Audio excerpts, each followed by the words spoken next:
live. Okay, I think we're live. Thanks everyone for joining us.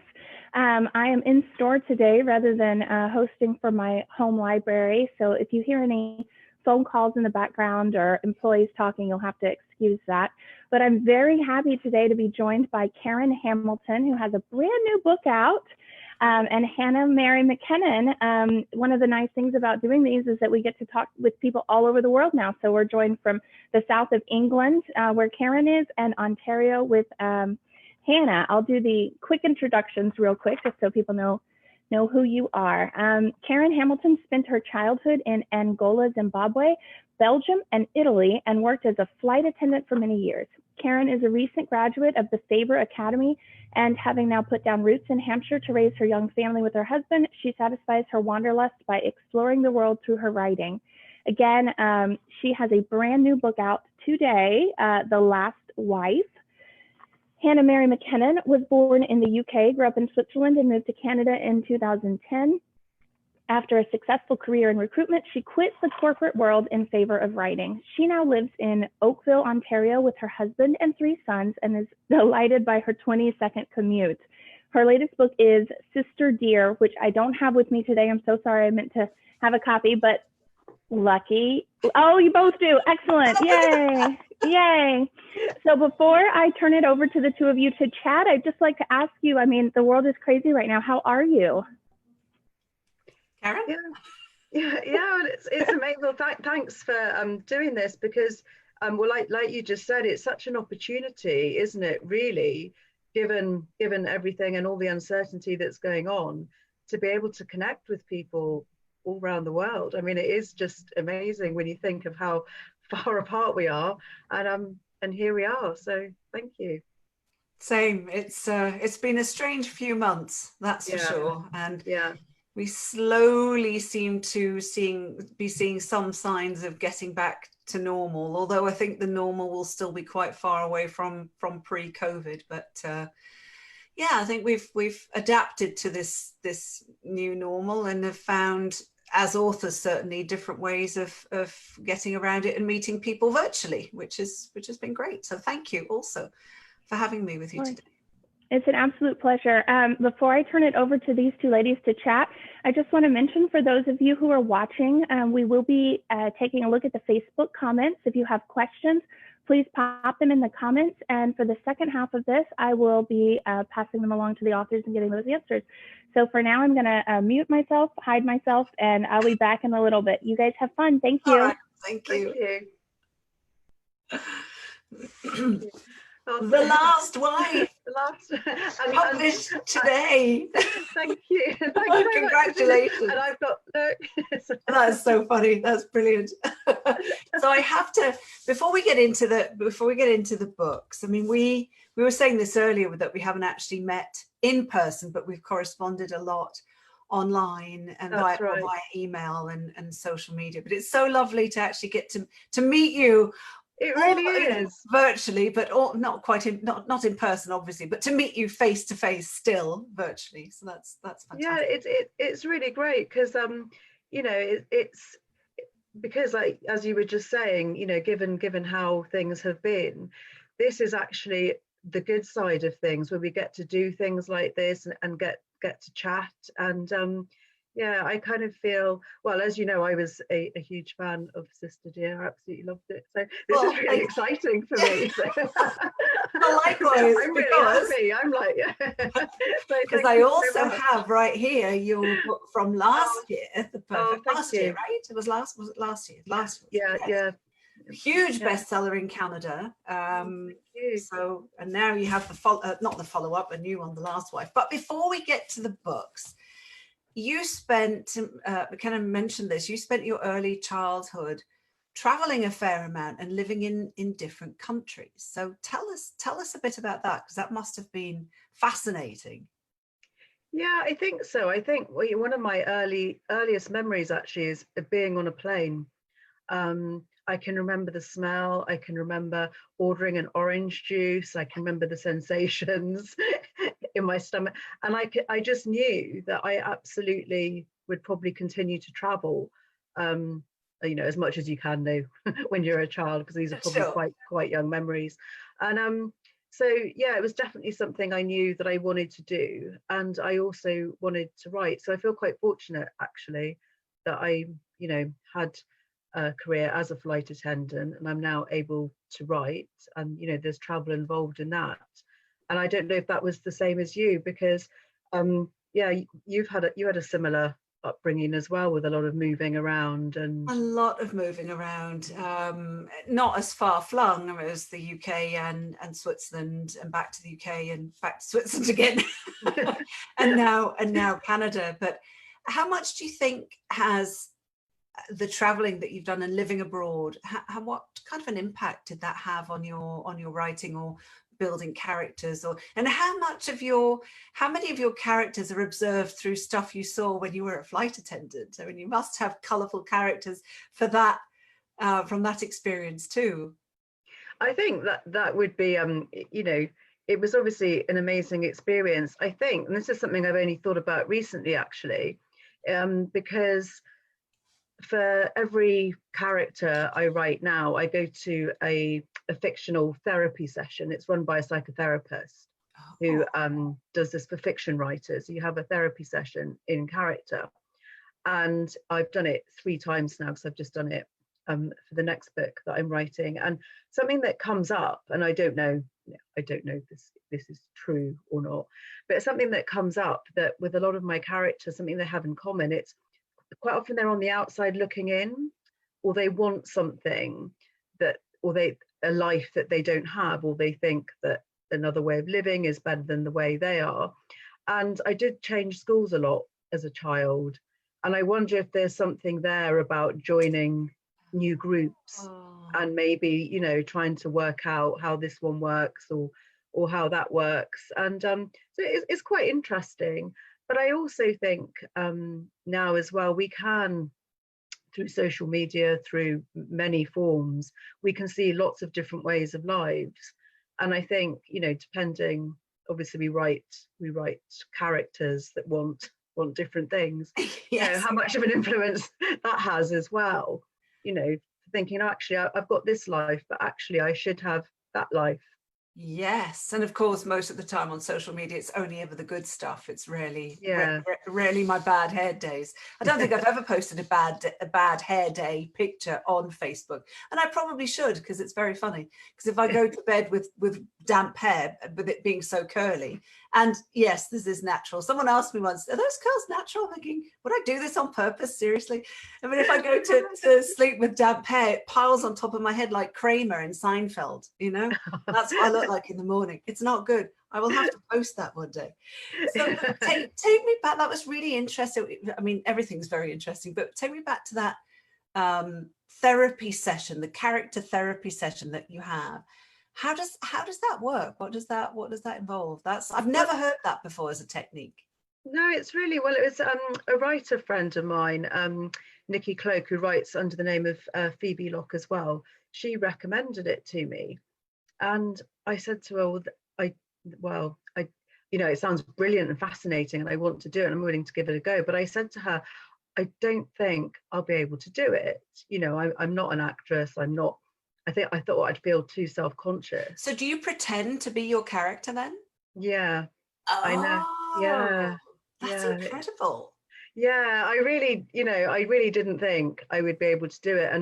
And the first time I went there in London for the first session, I remember sitting on the bus there and just thinking, I'm not going to be able to do it. I'm going all this way to the other side of London, and when I get there, I'm going to have to say, I can't do this. So can we just have a little chat, or can you give me some tips and advice? But actually, I don't. It's worryingly good fun. Actually, I found it great not being myself. I don't know what that says about me. Actually, sometimes I never know what I should confess and what I shouldn't. Actually, but yeah, I got really into it, and I started to think, oh yeah, I feel this, or I think this. But actually, halfway through, I did actually stop and just say, "Can I just say that I don't think this? Can I just?" Yes.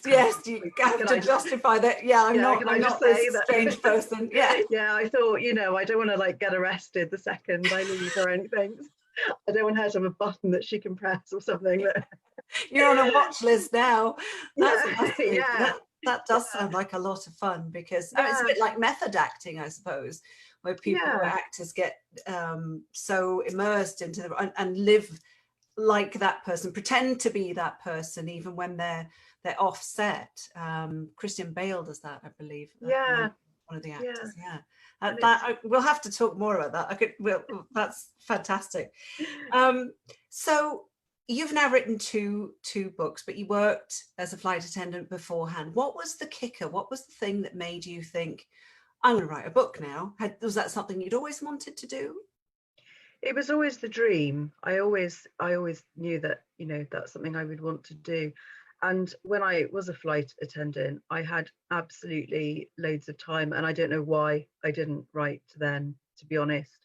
When I was awake in the middle of the night, here, there, and everywhere, why I didn't write then, I have no idea, because I waited until I had no time before I decided that I had to do it. I don't know if it was the same with you. Like it's almost like the less time you have, the more you try and make that time work. I don't know, because you have children as well, don't you? So I do, yeah. I have three. No, for me, my writing career was born out of failure, because I'd started up when we moved to Canada. I started up a new business in HR, convinced it was going to be the best thing since sliced bread, and it was dead within a year, inception. And I didn't know what to do with myself, because I'd never been out of a job. I'd never been without a career, and I went from a very high flying one to not. that must have been quite tough to. It was, and that was what brought me to writing. It was reinventing myself. That and my husband saying, "This is an opportunity. You can do whatever you want if you want. What would you do if you could do anything?" And that's when I half-heartedly said I would if I could do anything successfully, I would write. And he said, "Well, why don't you do that then?" And here we are. So no, that's brilliant. So it meant to be. I guess so. Yeah, I guess it was a little strange, for sure. Took me a long time. Well, a long time. I wrote my first manuscript in 2012 ish. Got rejected a ton, because I thought, I read, therefore I can write. Turns out that wasn't quite true. I had a good idea, but the execution was really flawed. So it was about 4 or 5 years to get published, I think. How about you? Did it take you a while to get published, and an agent and a publishing deal? It did take a long time. I mean, mine was, I realized that I wouldn't be able to, once I had children, that I wouldn't, it was harder to fly. So, and I also sort of thought, I could see how quickly the children grew up. Yes. It was like, because if I look in the mirror, I can go into a lot of denial. But when seeing the kids and seeing how quickly they grew up, there's no denying that. So I think that's what kicked something in my brain. That it's like, you know, it's sort of like now, not now or never. Because I think the brilliant thing about writing is that you can come to it at any stage. I think that's what's so fantastic about a career such as this. But I think it made me realize that, you know, how time can go, and you know, what you can and can't fill it with. So I started trying to write, but I didn't really know what to write. I didn't know how to write. I didn't know what to write. And so I started dabbling, really, and then I set myself a word count. Yes. And then I got a bit competitive with myself, actually. Yes. Did you, is that? Yes, I hear you. Yeah. It's like, well, just do this and just do that. Oh, it's good to hear. And it's like, these little games with myself. And then I didn't know that you know about agents or publishing world or anything, which is probably just as well when I think about my first book, because, you know, anyone, well, you know, I didn't waste anyone's time by sending that one out, which is good for everyone, because I actually haven't been brave enough to go back and read it, because I think I would just really too like, I maybe at some stage I'll go back. But that was it a thriller as well? Was it a suspensey one, or was it? I don't know what it was.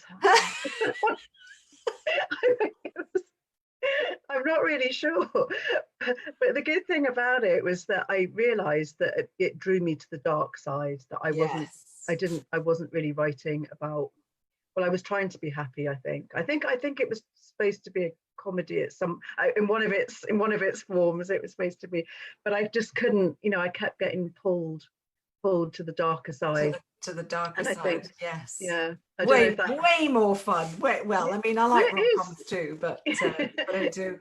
So, yeah, I mean, both of yours are pretty dark. But let's talk about the Last Wife. Well, why don't you give us the elevator pitch of The Last Wife, which I loved. Anyone who's watching, you must pick this book up. It's Karen does twisted characters like no other, who are able to justify what they're doing very easily. But yes, you go ahead. Thank you. Well, The Last Wife is the story of a woman named Marie, who takes over the life of her friend who's recently passed away, only to discover that she didn't actually know her friend at all. And what I tried to do with Marie actually is just that she had this assumption that because she knew her friend, or she thought she did, that it would be, I don't know if easy is the right word, but she could just take over her friend's life. And I tried to play with the question, well, how well can you actually ever really know someone? Because we can't, however much we think we do, there's no way that we can. And so I just tried to work with that really, and the realization that this friend that she's always envied really, and the realization that actually things aren't quite as she thought. Bit of a careful what you wish for situation. And it's that, is the grass always greener kind of thing. Yes, because Marie's life isn't particularly splendid, is it? At the beginning, I mean, she's quite happy to leave what she has behind and try and take over Nina's life, which I found really fascinating. I thought that would be so strange. As we were saying, looking at stuff on Facebook, then you get a glimpse behind the curtain and you go, oh. Actually, it's all right, thanks. I'll pass. Yeah.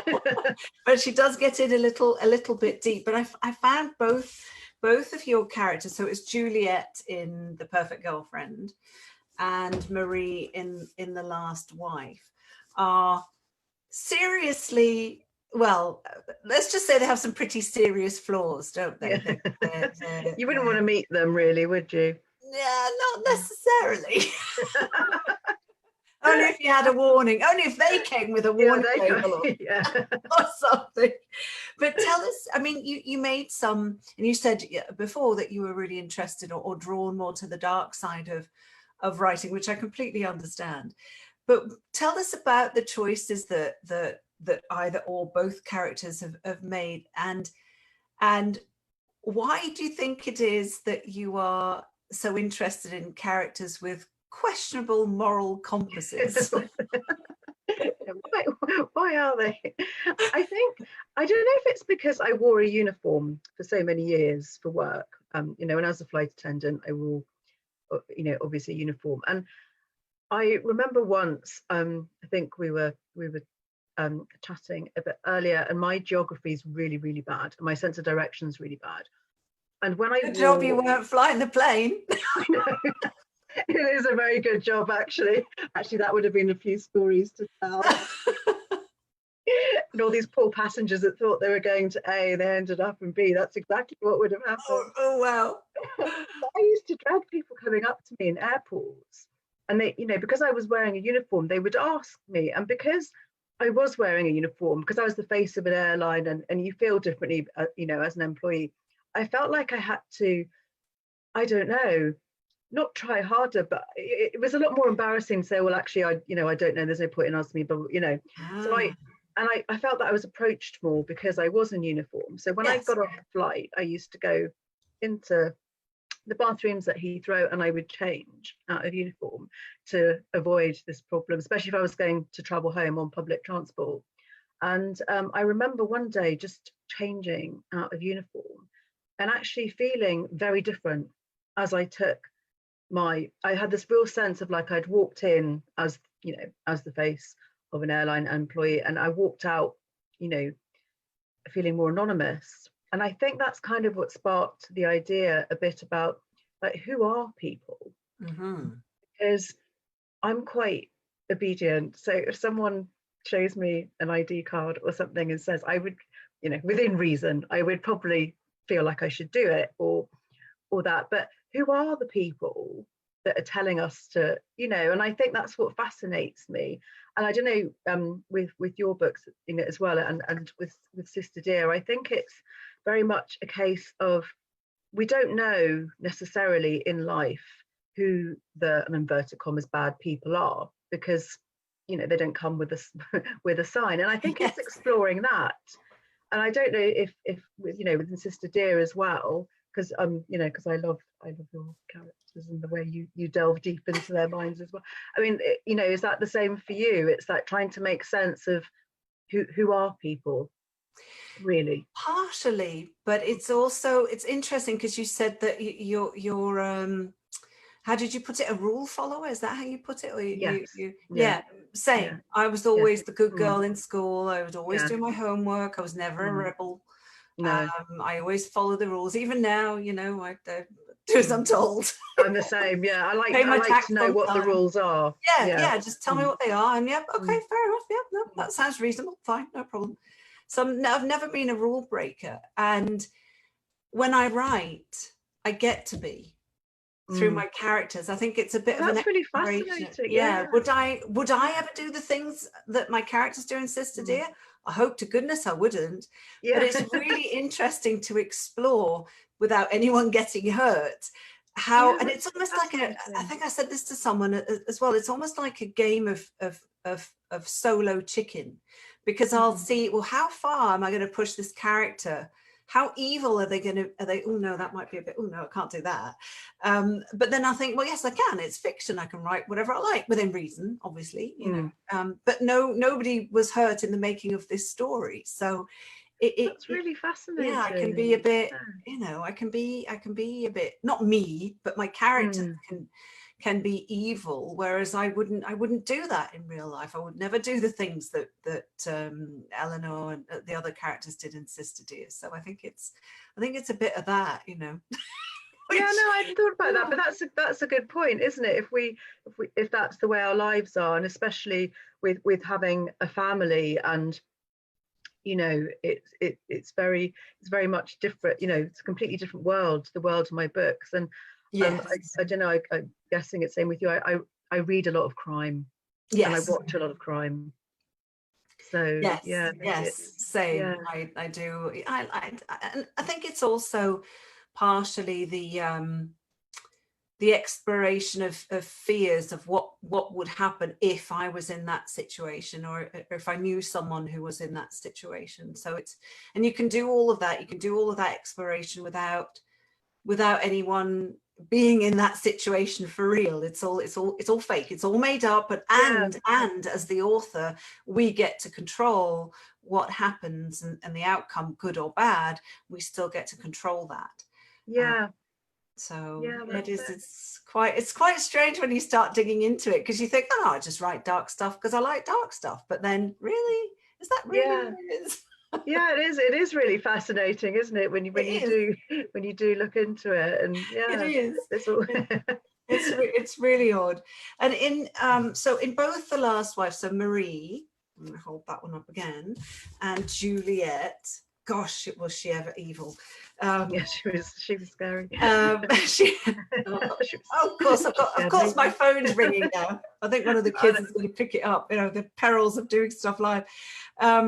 And we chatted about this just earlier before we came online, how easily these characters were able to justify what they were doing, and to a certain extent Eleanor in Sister Dear as well, where they just justify what they're doing. They can talk themselves into and out of reasons why they should or shouldn't be doing something, and say it's completely normal. So you mentioned before that you do this therapy session as the character. So what are the other ways that you develop your characters to make them so complex and so believable too? Because in both of your books, I could totally see somebody real doing what Marie and Juliet were doing. How do you make them so human? I know with Juliet, I read some self-help books as well that use very, very positive language, and the very much you can do anything, it can be anything. And then I tried to think about what a character such as Juliet, how they would interpret them. So I think I would obviously want to create better habits or whatever it was, but I thought someone with that mindset might take it as it's okay to do this because this book said in that kind of way. So you twisted the self-help book's advice to fit the character's scheming ways, basically. Yeah, as if they used that as permission almost. And then I kind of think so. And with Marie, well, actually, I'd always wanted to be a part of a book group. But when I was flying, it was really hard to commit to anything because I could never commit to anything on a regular basis. So a few years ago, a friend in the village where I live and we decided to set one up because we were saying one night, oh yeah, I wish I'd been one in reverse. We decided to set one up. So I Googled setting up book groups because I just wondered if there was anything, I don't know. Do you know? I don't know, like. Sure, not rules, but there we are with the rules again. Good rules. I didn't want to set the book club up wrong. Didn't want to do anything I shouldn't with this book group. So, and I was, I thought, there'd be like recommendations and it all be nice. And I came across these like stories where people were saying that they tried to leave a book group and they weren't allowed to leave, and that people got really offended, and that about this, that, and the other, and there was a lot of competitiveness and a lot of rivalry. And I was fascinated. I was just like, oh my goodness, like I didn't imagine that kind of thing, and I was really surprised. So with Marie, I thought, what would it be like for her to see a book group as something that, and it's a very well-established book group, and it's been established by her friend, to think that who's deceased. Yes, who's deceased, to have a way in, and by taking that over and almost sort of kind of controlling seems like too strong a word, but to sort of then be able to have it her way and how she would see that. Something so simple as a book group as well, which really is just a bunch of people getting together because of the love of books, and then all of a sudden it becomes something a bit almost sinister. So it's kind of lots of little things like that. And I don't know if it's the same with you. I'll suddenly be somewhere and I will think, oh yeah, if Marie or Julia, I don't know if it's the same with you with Ellen, if they were here now in this situation, they would think this. Yes, that does happen sometimes. If I'm thinking about stuff or reading something, how would they react to that? That's generally in the later stages, that once I've developed the character more, I think, when they become even more fully formed, where I start having conversations with them, which is really weird. Yeah, no, it's true. It's good because you think, oh yeah, they do this, they think that. Yeah. This is what they'd say. Or then I'll have two of the characters having a conversation, and I'll observe them. And the writer's brain is weird. So, but interesting. So, so you researched self-help books for The Perfect Girlfriend and book clubs for The Last Wife. What other research did you do for The Last Wife? And was there anything other than the book clubs that really surprised you? I learned about photography because Marie's a photographer. So I spent time with a photographer because I wanted to feel the weight of the cameras as well, and how you hold them. And I also wanted to see what you would see, if you were actually thinking about image. So I did that as well. And it's surprising actually, because there's always more research, and I don't know if it's simply there's always more research than you actually think, because you start off thinking, well, I'll just research this, I'll just research that, and then actually there's a lot more into it than you fully realize or appreciate later. Yes, lots of rabbit holes you can disappear down into. And things I find when I'm researching, I'll discover things that won't necessarily make it into the book, but they will make me feel that my character is more rounded, and the world that they live in and the things that they're doing, or locations as well. The location, it could be, my stories can happen anywhere. That's not the point of the story, the location, but just so I have a proper feel, so that it feels real. And certainly you mentioned the photography. You're not a photographer then, because it felt like you knew absolutely that you'd done this. It was perhaps another hobby of yours that you'd integrated into the book. Oh, thank you. That's a really nice compliment. Thank you. No, it's something I feel, and also as well, it's same as you, a lot of stuff doesn't make it in the book, but I need to feel it. So I read a lot about grief. Yes. And because her friend, although when the story starts, as you've said, her friend has already passed away, I did read a lot about grief and the after effects. And so it's all stuff that you don't necessarily, it might be fed in a very gentle way, but you wouldn't actually see it up front in the book. And I think there is just so much, and while I'm writing as well, it depends what stage I'm at as well. Yes. You do want to experience within reason again things, so that it does feel really authentic. Exactly.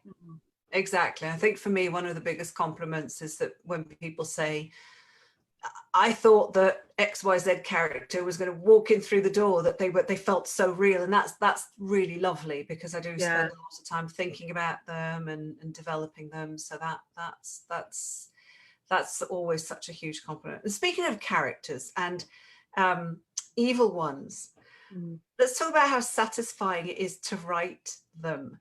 Now I know that my husband in particular, we had a conversation not long ago where I said, did you know that if you give somebody a lot of allergy medication don't do this at home, boys and girls, that it can really mess with their memory? And he said, a fictional someone, right? Oh yeah.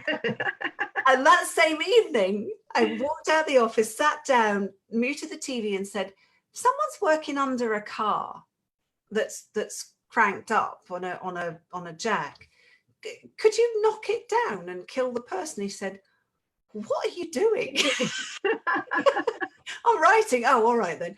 So does your family think that you're a bit weird too, with all the dark stuff that you write? Yeah, absolutely. They do. They do. They absolutely do. And I think the kids, they're at an age now where they do find it quite amusing. I mean, they obviously haven't read any of my books yet, but I didn't know that they could listen to them as well. So they were trying to listen at one point. I didn't realize they could, but I do now. But and they were just saying, because I've tried to explain what the kind of books they are. So I do think they think it's quite fascinating that their mother is writing stuff that's dark. And definitely, I think, and I did the same with your husband. People will say to him, so I've read your wife's book, and things like that, and it's that way round as well, isn't it? So yes. I remember I was asked once with The Neighbours if it was based on me, if it was almost autobiographical. And I started laughing and I said, I really hope you haven't read the book, because there's adultery in it. Yeah. No, it wasn't. No, let me reassure everyone straight away. No, it wasn't. But that was one of the funniest things that I think somebody said to me. I think Rob, my husband, I was telling him about the one that's coming out next year, and he said, you're getting darker and darker. What is going on? And you seem very happy too, as am I. Do you think you'll write darker stuff still? Do you think you're continuing down the darker, even more evil characters? Definitely. I just think there's so much there to explore. There really is. And just thinking about what you were saying, because I I made a joke once about when someone was talking about it, with my husband and that, and I made a joke about, I just, got out a few old diaries, and it went quiet.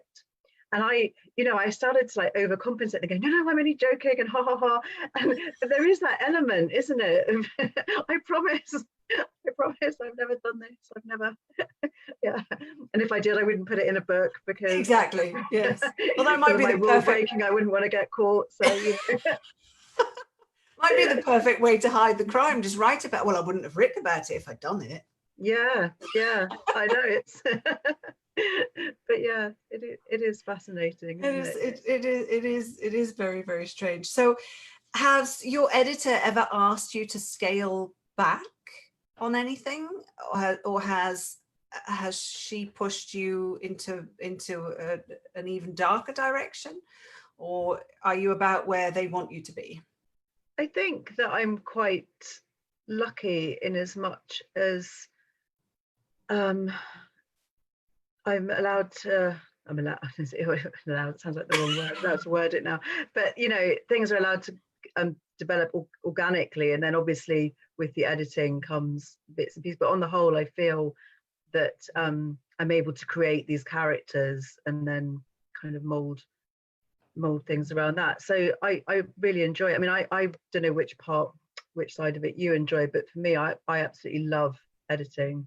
I know that different writers prefer the different stages, but I absolutely love editing. It's kind of my favorite part of it. So I could edit, for however long. I love that badge. And if it's same with you, especially, I mean, I love editing right from the beginning, but when you get down to the last paragraph and then it's a sentence, and then it's a word, and then I don't stop until I've changed a word and then changed it back to what it was.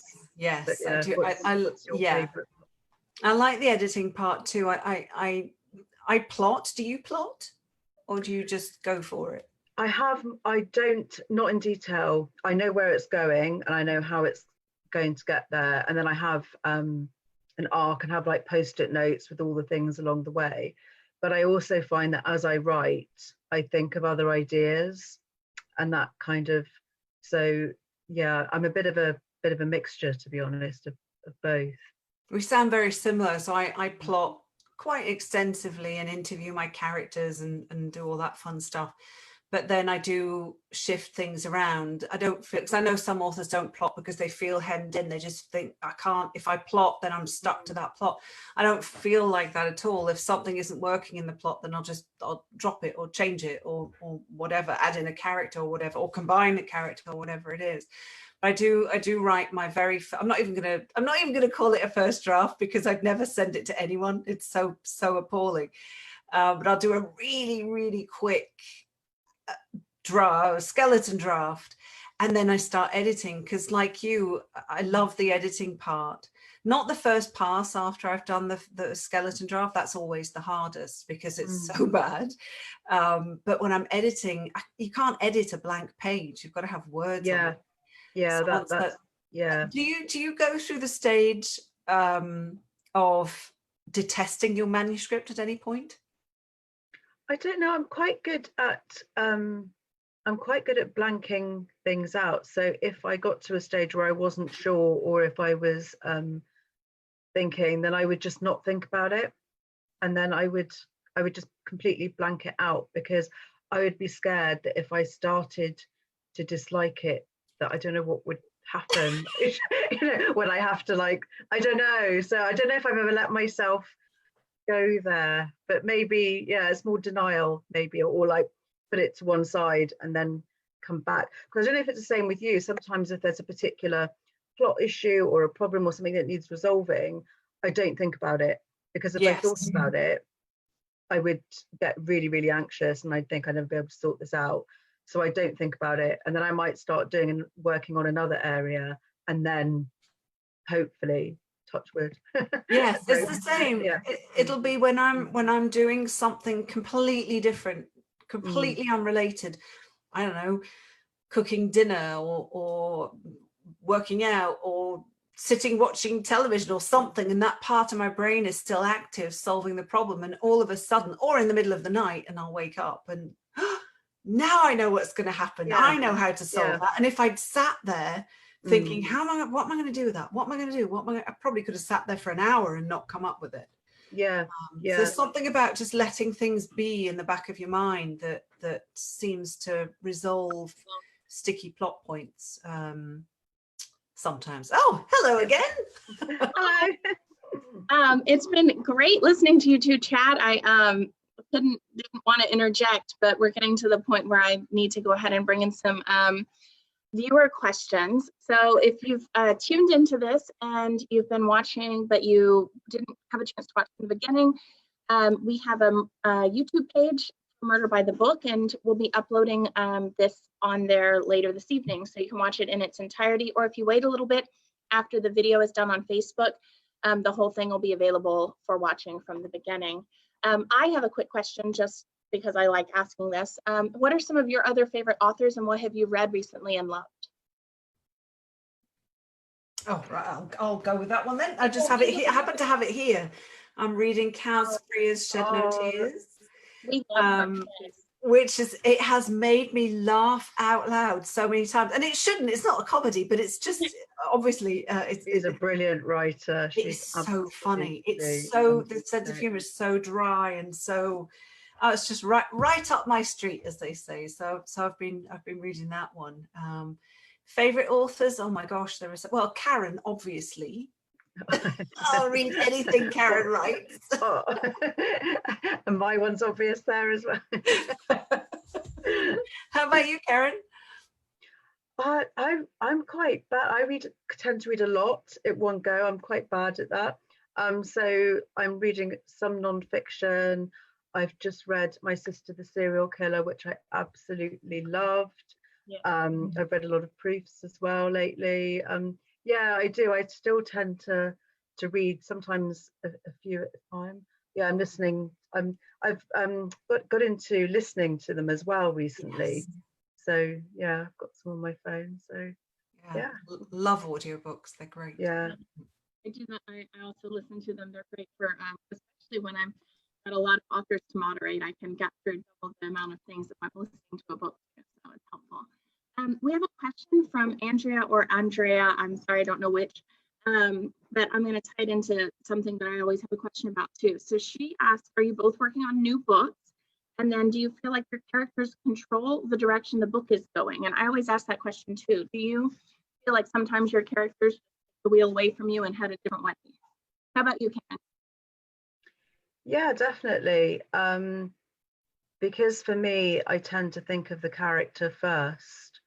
I can see what they're going to do and how the story is going to pan out, but because the characters, so, you know, I really like to feel them, as we were talking about that.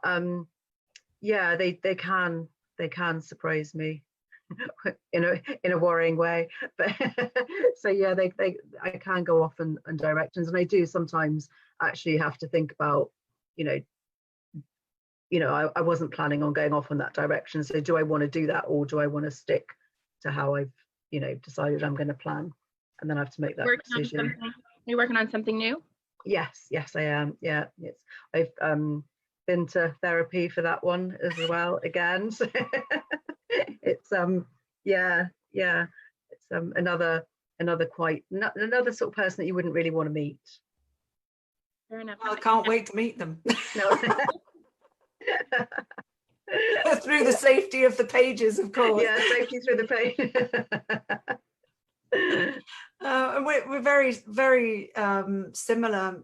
I have been surprised by things characters have done. I think the most in The Neighbours, which was my second book, where I had an ending in mind, and I was writing a scene towards that ending, and something happened, and I can't say what it was, or I'll spoil it, but they just literally went off in a different direction. I thought, okay.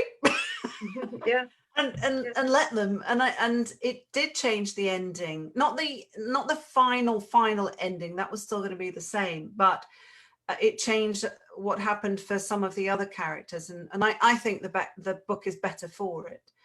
than what I'd originally imagined. Because I think it's hard to try and imagine exactly what will happen in the end when you haven't written the rest, because you change one small thing and then you end up somewhere either completely different or a little different at least.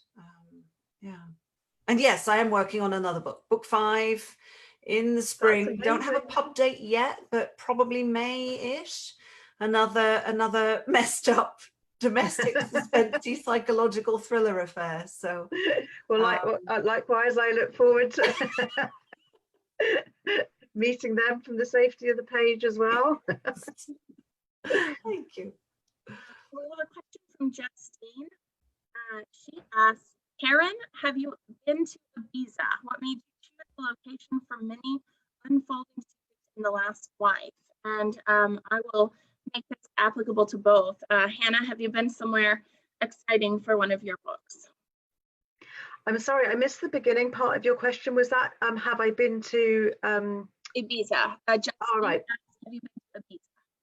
Yes, thank you. Thanks for the question. Yeah, I have. I absolutely love it there. I haven't been as recently as I would like, but it's one of my favorite islands. And because the island has such a reputation for being a real party place, you know, I kind of find it surprising, because it's such a beautiful place as well, that sometimes that doesn't come across. So I think for the book, I thought this would be like a perfect setting, because not only is it an amazing, beautiful, stunning place, it has got the party scene as well. But yeah, it's one of my favorite places that I love to visit when I can. I have been to, Sister Dear was set in Portland in Maine, and I chose Portland because I have family in New Brunswick. And when we drive there, we typically go through the states. We'll go through upstate New York and Massachusetts, and then up through Maine. And I wanted to set the book somewhere I'd been. And I didn't spend a lot of time in Portland, a couple of nights, but I really liked the town, and it was different. And I don't think you see as many books necessarily set in Maine. So, but it really was because I wanted to put it somewhere where I'd been. So yeah. Maine is so beautiful too. It is. I've gotten to visit. It's beautiful. It is. So I think on that lovely note of Ibiza and Maine, we're going to go ahead and wrap up this talk today. I would like to say that we have copies of both authors' books available. If you've enjoyed the talks and you want us to keep doing these talks, we would love if you would consider buying a book from us. Again, we're here today specifically to celebrate the publication of The Last Wife. Yay! Thank you so much, because honestly, it's a lovely way to celebrate this. So thank you very much. Congratulations! It is our pleasure, and thank you both for joining us. I'm going to sign off. Everyone have a wonderful day. We will be back on here in 5 hours or so with Catherine St. John and Janelle Brown, and lots more events coming up. So make sure to check those out. Everyone have a great day. Thank you so much. Thank you for watching. Thank you. Bye.